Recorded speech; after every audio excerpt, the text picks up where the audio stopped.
Hoje nós vamos dar uma passeada em alguns assuntos, tá? O tema eu coloquei Feliz Ano Novo.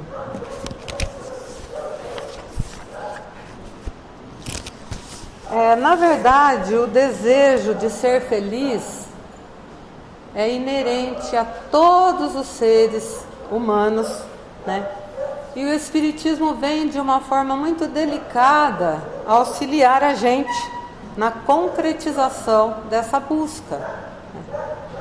Ele traz para a gente a exata compreensão que a gente precisa da verdadeira felicidade. E ele traz também para a gente os meios mais eficazes da gente alcançar esse nosso objetivo, né? Raul Teixeira diz nas palestras dele que é impossível encontrar uma pessoa que viva aqui nesta época, né, que seja totalmente feliz, porque a felicidade ela ainda não é desenvolvida para a gente totalmente, né? Ela é bem relativa, mas a gente percebe que o Espiritismo ele ilumina bastante o nosso caminho nessa busca. Ele tem ajudado muito as criaturas humanas a entender e a construir cada um a sua própria felicidade. Ele mostra para a gente como é que a gente pode trabalhar para conquistar essa felicidade que a gente tanto busca, né? Lembrando que Deus criou a gente para ser feliz. Ele não quer que a gente sofra. Mas a gente faz muitas escolhas equivocadas e a gente sofre as consequências destas escolhas. Mas nós continuamos a caminho da felicidade. Quando falamos em felicidade, então, a gente pensa nas pessoas que a gente conhece, né? A gente sabe que tem muitas pessoas que têm muito dinheiro, mas não têm saúde, né? Do outro lado, tem muitas pessoas que têm muita saúde, esbanja, né? É feliz por isso, mas não tem dinheiro. A gente encontra pessoas morando em verdadeiros palácios, mas tem a família toda enrolada, toda cheia de problemas.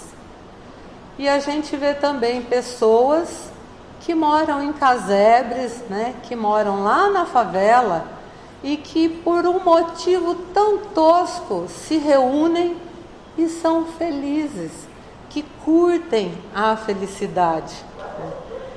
Então, a gente vê que a felicidade ela é relativa a todas essas questões. Depende do objetivo que você tem, de como você busca a sua felicidade. Tem gente que acha que dá muito mais valor à saúde do que ao carro novo na garagem. Mas tem muita gente que se sente muito feliz em ter um carro novo, apesar de ter um probleminha de saúde, né? Então, é possível ser feliz dentro dos padrões, tá, relativos da nossa Terra. Totalmente, ainda não. E eu acho que vai demorar um pouco ainda. No Livro dos Espíritos, na pergunta 920, diz assim: pode o homem gozar a completa felicidade na Terra? Diz que não. A 922 continua a pergunta: a felicidade terrestre é relativa à posição de cada um. Realmente, a felicidade para mim não é a mesma felicidade para as outras pessoas, né? Porque depende muito dos meus valores e dos valores das pessoas. O que basta para a felicidade de um, às vezes, é a desgraça do outro. Então a pergunta: haverá, contudo, alguma soma de felicidade que seja comum a todos os homens? Para a vida material, a posse do necessário. Nós não precisamos de muito para sermos felizes. Nós precisamos do necessário, que vai contar lá com a maneira com que eu vivo, com os valores que eu tenho e que eu coloco em prática. Tá? No que diz respeito à vida moral, para a vida moral, a consciência pura e a fé no futuro.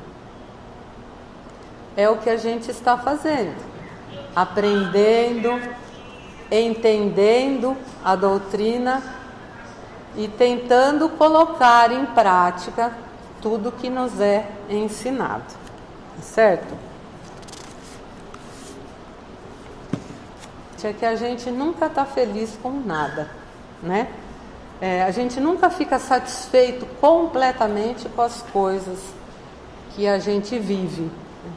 A gente pode ver com coisas simples, tipo assim, ó, tem gente que tem o cabelo enrolado e vive fazendo chapinha para alisar, né? Mas tem gente que tem o cabelo liso e ama aquele cabelo enrolado. Pode fazer permanente, viu? Porque eu cansei de fazer e nunca ficou enrolado. Não adianta. Tá?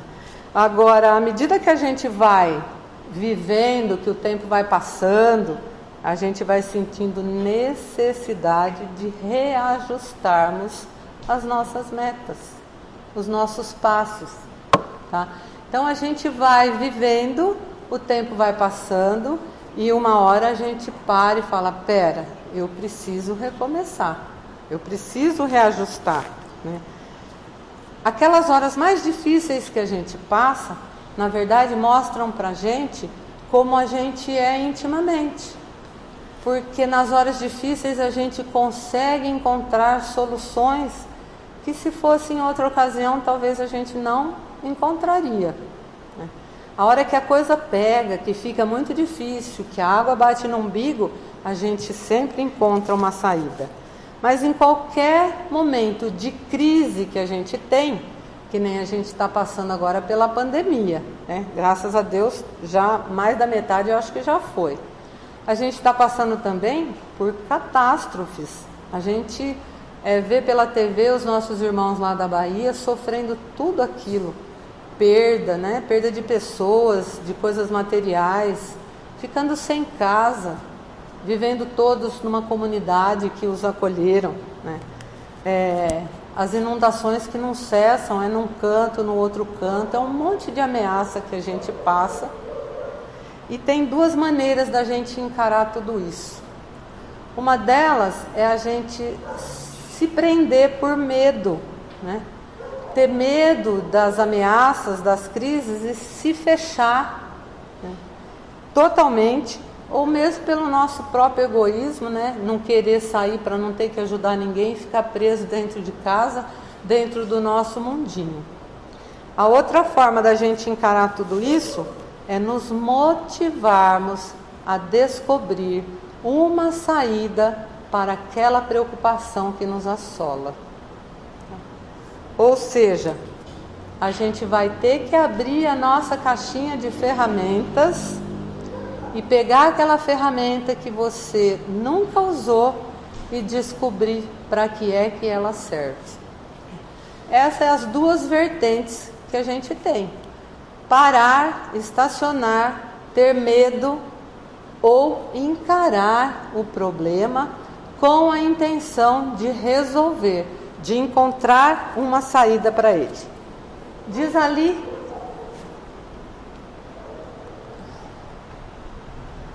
que o pessimista, ele se queixa do vento. O otimista espera o vento passar, tá? Mas o realista, ele ajusta as velas e segue o seu caminho, né? Talvez para ajustar as velas dele, ele precise refazer algumas atitudes que ele tinha. Mas ele encara, ele vai. Cada um de nós pode fazer de uma crise uma oportunidade, né, para o seu crescimento. E isso só depende da gente. Ninguém pode fazer por nós. Somos nós que temos que tomar essa atitude. Esperar deixar acontecer, deixar o vento passar, tá? Ou modificar e se adequar com a oportunidade que nos está sendo colocada. Fé robusta e fé vacilante. A fé robusta confere a perseverança, a energia e os recursos necessários para a vitória sobre os obstáculos, tanto nas coisas pequenas quanto nas coisas grandes. A nossa fé não é nos dada de presente dentro de um potinho. Nós temos que adquirir, nós temos que buscar a nossa fé. Nós temos que praticar todos os ensinamentos e ir nos melhorando a cada dia. A fé vacilante é bem o oposto, né? Ela produz incerteza, a hesitação que devemos combater. Ela nem sequer procura os meios de vencer, porque não crê na possibilidade da vitória. Ela senta e ela espera o vento passar. Ela senta dentro de casa, quando a chuva passar, ela vai ver o estrago que a chuva fez. Certo? Esse capítulo todinho do Evangelho, ele fala sobre o poder da fé. É interessante se vocês puderem dar uma olhada. Ele fala sobre a confiança que a gente deve ter em nós mesmos, nas nossas atitudes. Ele fala também que a nossa fé transporta montanhas. Eu acho que todo mundo já ouviu falar isso, não é mesmo? Só que não é aquela montanha linda, maravilhosa lá no horizonte. As montanhas que a nossa fé transporta são as montanhas do medo, do egoísmo, das paixões orgulhosas, né? São as montanhas das dificuldades que a gente tem, são as montanhas da nossa má vontade, do nosso receio, da nossa preguiça. Essas são algumas das montanhas que nos atrapalham imensamente o progresso. E é justamente essas montanhas que a gente tem que transportar para fora do nosso caminho. Tá? Porque a nossa meta é progredir. A nossa meta é alcançar lá os nossos objetivos. Não é mesmo? E a verdadeira fé, ela vem aliada com a humildade. Lembra que eu disse e digo sempre que a humildade é a primeira virtude que a gente deve ter? A primeira virtude que a gente deve desenvolver é a humildade. Porque quando você é humilde, você tem a sua alma leve, você abre todas as outras portas. E essa fé sincera e verdadeira, ela acalma o nosso ser. Ela nos deixa raciocinar corretamente, ou mais corretamente possível, né? Dizem que quem tem o poder da fé tem uma ligação muito especial com as boas energias e os bons fluidos das esferas superiores. Então a fé, eu imagino ela como um fio prateado, um fio de telefone, que liga mais rapidamente a gente, na hora da nossa prece principalmente, com a espiritualidade superior. Então é muito interessante a gente desenvolver a nossa fé, trabalhar em cima dela, fazer ela crescer, não é mesmo? Porque daí essa ligação se torna mais especial para nós. Não que a gente vai ser atendido com prioridades, tá? Mas nós vamos ter uma ligação mais sólida, mais especial, mais direta com a espiritualidade maior. Por isso, quando os apóstolos voltaram e falaram para Jesus que eles não tinham conseguido curar, o que foi que Jesus falou para eles? Se não curastes, é porque não tinhas fé.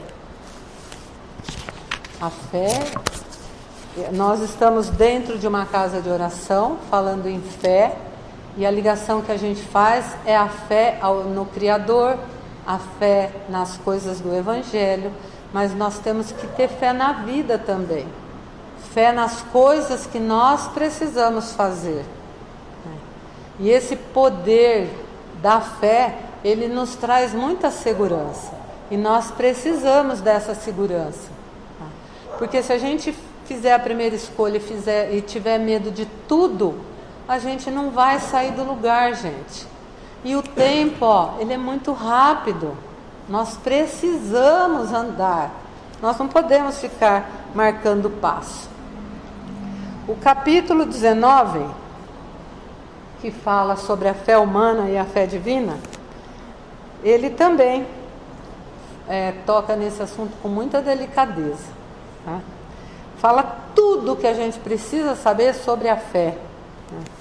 Ele clareia a nossa visão acerca da fé. E ele nos mostra e deixa bem claro a importância que tem a fé cega e a fé raciocinada. A diferença aí é gritante para nós que já conhecemos, que já temos um entendimento um pouquinho mais profundo. Então, a fé, aquela fé maravilhosa, raciocinada, ela vai de encontro à segunda opção que eu falei, que nós vamos ter a coragem de encarar o problema, né, entender o problema e vamos encontrar um caminho para resolver este problema, tá certo? Então diz aí, se todas as criaturas encarnadas estivessem suficientemente persuadidas da força que trazem consigo e se quisessem por sua vontade a serviço dessa força, seriam capazes de realizar o que até hoje chamais de prodígios, e que não é simplesmente senão o desenvolvimento das faculdades humanas. Nós trazemos tudo que nós podemos utilizar aqui na Terra. Está tudo guardadinho em nós. Tá? Alguns desenvolvem mais uma coisa do que outra, e isso é natural, porque os interesses que nós temos são diferentes. Tem gente que é um expert em por exemplo, na medicina, e se torna famoso médico, faz curas maravilhosas, né? Mas não é todo médico que tem essa facilidade. Mas as outras pessoas também trazem coisas importantes para fazerem, para desenvolverem. E eu vou dizer uma coisa para vocês: se aparecer um problema na sua frente, e você for estudar este problema e tentar encontrar uma saída para esse problema, você vai conseguir. Tem grande chance de você conseguir. Mas você vai ter que estudar o problema, entender o problema, para você poder buscar uma solução. Ninguém consegue fazer as coisas assim, no ímpeto. E eu acho isso muito interessante, porque mostra a nossa capacidade de crescimento. Nós não viemos aqui para ficar sem fazer nada, como eu falei na palestra passada. Nós viemos a trabalho, por nós, por aqueles que nos rodeiam e por aqueles que vêm até nós na vida. São responsabilidades nossas. Nós devemos ter a mente de um aprendiz constantemente. Nós não somos o expert em nada. Não vos orgulheis por aquilo que sabeis, porque este saber tem limites bem estreitos aqui na Terra. Por que os limites são estreitos? Porque nós ainda não sabemos tudo. Nós ainda não aprendemos tudo do jeito que tem que ser aprendido. Às vezes a gente sabe tudo, um pouquinho, mas nós precisamos nos aprofundar. Nós precisamos aprender cada vez mais para dominar cada vez mais todos os assuntos. Mesmo supondo que sejais uma sumidade nesse globo, não tendes nenhuma razão para vos envaidecer. A vaidade e o orgulho e o egoísmo são tudo amigos. Um puxa o outro para baixo. Não deixa a gente crescer, tá? Por isso eu falei da humildade. Quem é humilde jamais será vaidoso, porque vai enxergar a humildade antes da vaidade, tá certo? Eu trouxe aqui para dividir com vocês um texto do Augusto Cury, que eu achei muito interessante. Nós vamos lê-lo. Aprendi com o mestre dos mestres que a arte de pensar é o tesouro dos sábios. Porque quem pensa não age de qualquer jeito. Quem pensa, age direito. Vai ao assunto.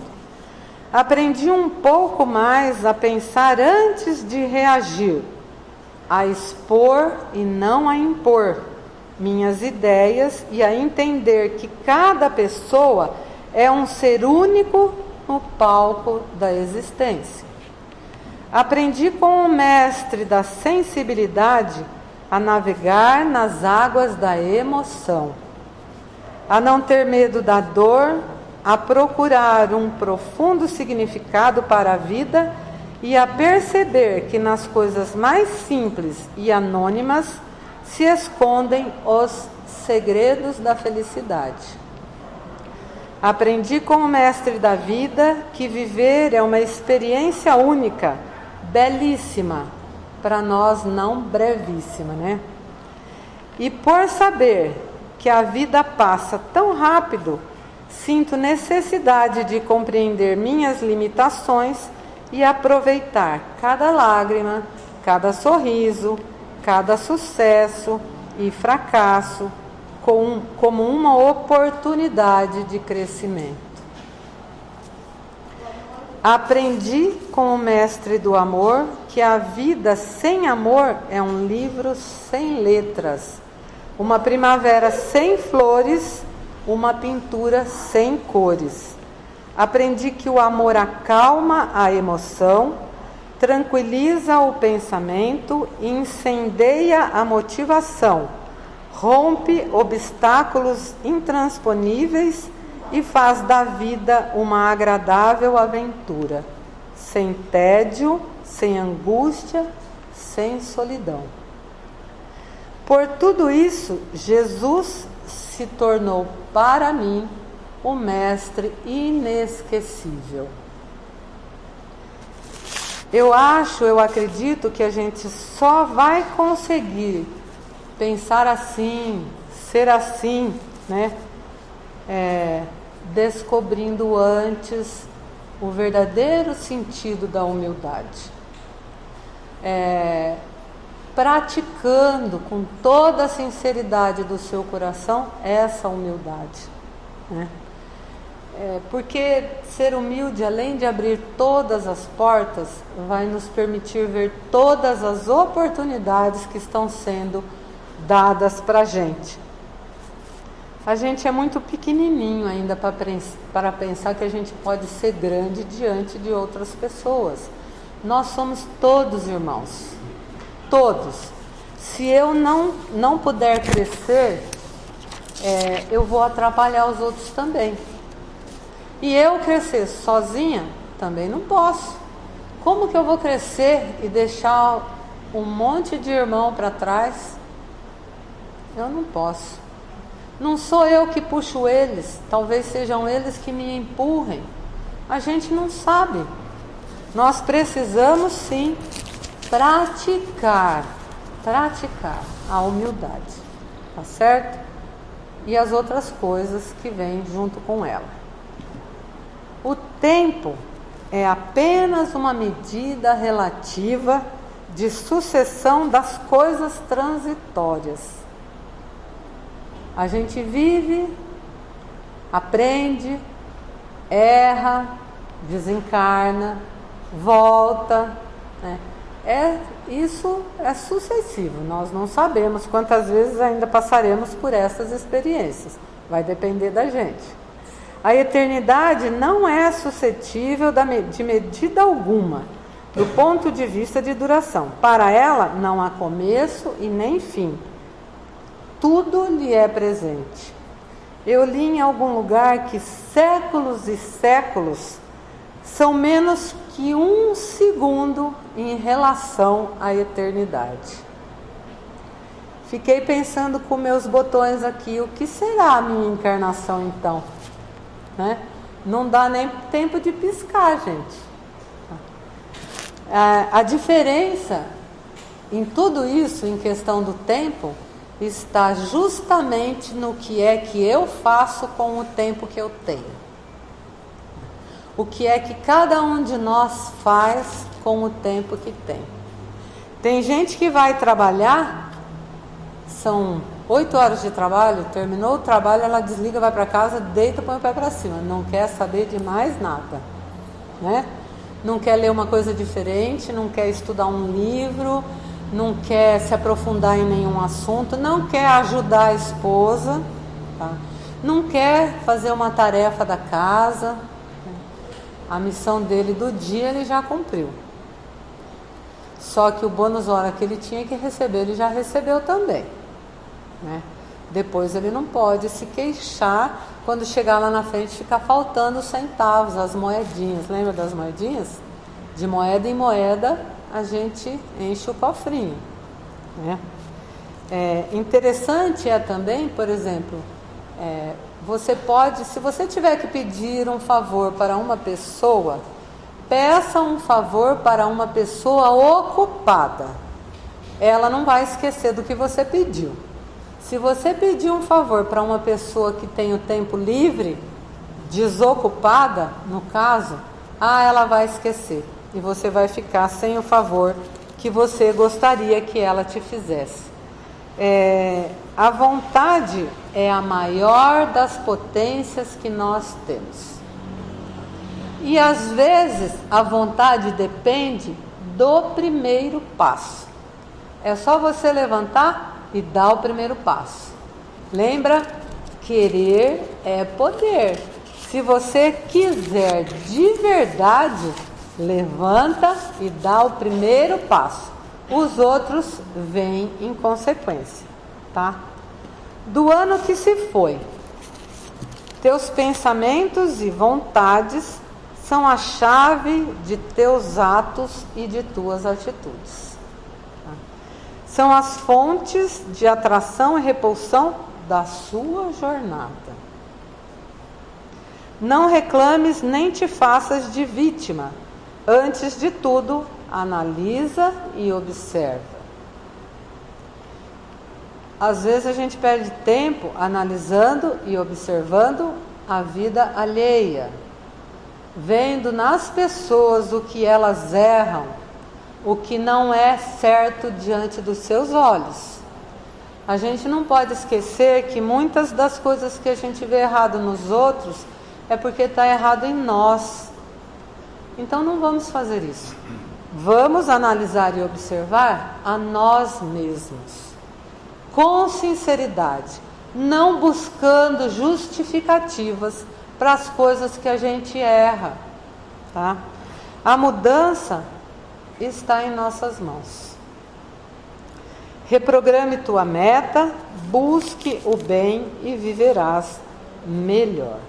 Nós não podemos voltar para trás e corrigir os equívocos que a gente teve. Nós magoamos pessoas, nós fizemos pessoas chorarem, tá? Nós desiludimos alguns corações, né? Então a gente não tem como voltar lá atrás e desfazer isso que a gente já fez. Mas como diz o Chico, a gente pode recomeçar agora. e nos mudarmos daqui para frente. Nunca é tarde para a gente aprender, nunca é tarde para a gente corrigir os nossos equívocos, nunca é tarde para pedir desculpas, perdão, para dar um abraço, para dizer eu te amo. Nunca é tarde, tá? A gente pode mudar o final da nossa história, da história que a gente está ajudando outras pessoas a contar também. Porque dentro da minha casa eu tenho meu marido, minha mãe e 2 filhos e a minha norinha. São pessoas que estão fazendo parte da minha história, mas eu também estou fazendo parte da história deles. E vai contar lá na frente a minha participação nessa história. Tá? Então vamos procurar fazer as mudanças necessárias, que nem sempre são aquelas que a gente gostaria de fazer, tá? Mas as necessárias para o bem-estar de todos, para o progresso de todos, tá certo? Para o ano novo, a gente tem que estar mais atento. A verdade é essa, tá? O mundo se renova constantemente, porque o destino deste mundo é a evolução, tá certo? A lei básica, irredutível, na verdade, é a lei do progresso, tá certo? Mas se a gente verificar que nós perdemos o ano que se passou, a gente não deve se desesperar, tá bom? Nós temos pela frente um ano novo, ainda intacto, porque só são 3 dias que se passaram, como um presente de Deus, né, para o nosso desenvolvimento. Então, ó, a escolha é nossa, o livre-arbítrio corre por nossa conta, o plantio é nós que fazemos, e nós estamos aí, constantemente a plantar, a cuidar e a colher. Se a gente plantar espinho, não tem jeito, a gente vai colher espinho, certo? Um grande rei encontrou uma pedra grande no caminho que levava para a cidade dele lá, para o vilarejo dele lá, né? E ele, pensando naquela pedra, ele teve uma ideia, amadureceu a ideia, né, e colocou em prática. Ele se escondeu atrás das árvores e ficou observando qual seria a atitude das pessoas que precisariam utilizar esse caminho. Muitas pessoas passaram, simplesmente desviaram da pedra e continuaram o seu caminho, a sua trajetória. Muitas outras pessoas acharam ruim daquela pedra estar ali e colocaram a culpa no rei, que não estava mantendo em ordem, né, as suas estradas, né, o caminho que levaria até o seu rei. Aí veio um camponês muito humilde, com uma cesta grande de legumes, que ele estava indo levar para vender no vilarejo. Viu aquela pedra lá, colocou a cesta no canto, né, arrumou uma madeira, uma outra pedra menor, e estava ali, alavancando para ver se ele conseguia tirar aquela pedra do meio do caminho.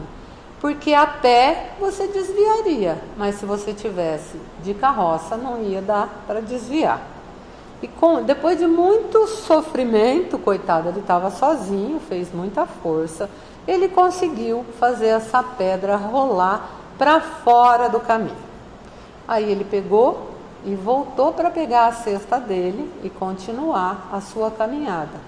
Ele encontrou uma bolsinha feita de tecido que estava cheia de moedas de ouro, mas tinha um bilhetinho lá junto também, que dizia, assinado pelo rei, que aquela bolsinha de moedas de ouro seria para a pessoa que tirasse aquela pedra do caminho.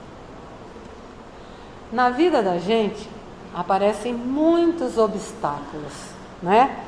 E a gente, assim, fica preocupados como é que a gente vai tirar, né, aquele obstáculo do nosso caminho. Mas, na verdade, a gente tem que estudar cada obstáculo que é colocado, tá?